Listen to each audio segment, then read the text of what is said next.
Robert Clive and his march from Madras to Bengal. Embark on a captivating journey with Robert Clive as he guides you through his remarkable march from Madras to Bengal. This article delves into the thrilling story of Robert's enduring expedition and the challenges he faced along the way. With determination and the spirit of adventure, Robert set out on this epic trek, navigating diverse terrains and facing the trials of both man and nature. From the vibrant streets of Madras to the enchanting landscapes of Bengal, every step of his journey will leave you in awe. Historical context of Madras and Bengal during Robert Clive. Time to fully appreciate Robert's march. It is essential to understand the historical context of Madras and Bengal during his time. To fully appreciate Robert's march, it is essential to understand the historical context of Madras and Bengal during his time. In the early 18th century, both Madras and Bengal were crucial centers of British presence in India. Madras, located on the southeastern coast, was a major trading post and the headquarters of the British East India Company. It is also noteworthy that Madras, now Chennai, serves as the present-day capital city of the Tamil state in India. Bengal, known for its fertile land and rich resources, was a valuable region for the British in terms of trade and influence. Robert Clive, early life and military career. Born in England in 1725, Roberts grew up with a deep fascination for exploration and adventure. Joining the British military at a young age, he quickly proved himself as an exceptional soldier.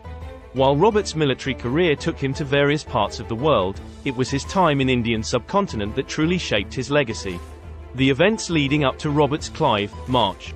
The events leading up to Robert Clive, March were marked by political tensions and power struggles. Eager to expand its control in India, the British East India Company faced opposition from local rulers and competing European powers. To strengthen their position, the company decided to send Roberts on a daring mission, to march from Madras to Bengal, establishing British authority along the way. The march from Madras to Bengal challenges and triumphs. Robert's march from Madras to Bengal was not without challenges.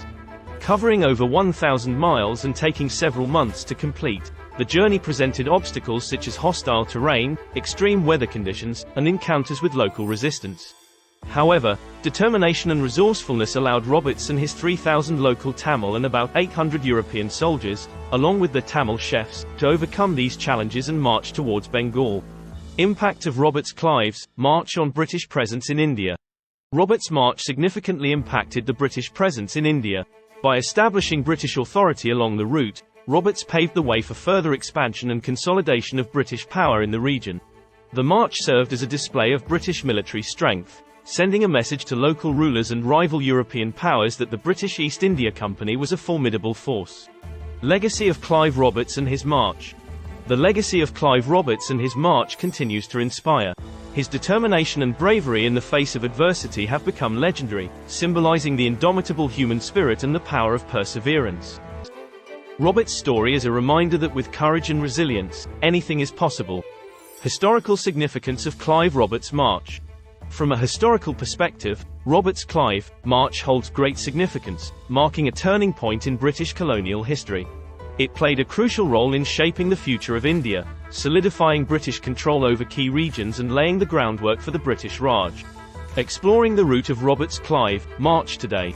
Today, retracing the route of Robert Clive, March offers a unique opportunity to experience the same landscapes and challenges he encountered centuries ago. Preserved historical landmarks along the route allow visitors to immerse themselves in the history and legacy of Robert's expedition, connecting with the past. Conclusion. Robert Clive, March from Madras to Bengal is a testament to the power of human endurance and the pursuit of adventure. His remarkable journey, filled with challenges and triumphs, continues to inspire audiences today. The historical significance of Robert's march cannot be understated, as it played a pivotal role in shaping the British presence in India. Whether you are a history enthusiast or intrigued by tales of exploration, Clive Roberts' march is sure to leave you in awe of the remarkable feats achieved by the human spirit. However, it is crucial to acknowledge that the men from Tamil, Madras, known for their love of curry, also brought this culinary delight with them to British India. They rightfully assert that they introduced curry to the region. While technically accurate, this statement can be somewhat deceptive.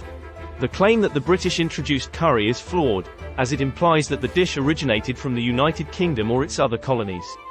In reality, skilled Tamil chefs accompanying the British played a pivotal role in popularizing curry.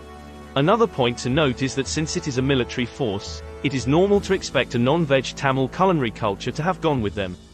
The British, who employed these chefs, attempted to take credit for the spread of pre-chili era curry. Therefore, when it arrived in the UK in 1810, it was non-veg pre-chili era curry as well. Still, curry lovers in the West are made to believe it is almost non-veg food. Queen Victoria, said to be a non-veg curry lover, had her curry chef, Munchie, from North India. British curry enthusiasts have yet to explore the rich and diverse world of vegetarian curry traditions. The Tamil curry tradition is balanced between two equally significant aspects: the vegetarian-vegan curry traditions and the non-vegetarian curry traditions. An important observation to highlight is that the term curry from the Tamil language was already integrated into the English language as early as the 16th century, predating the establishment of the British East India Company.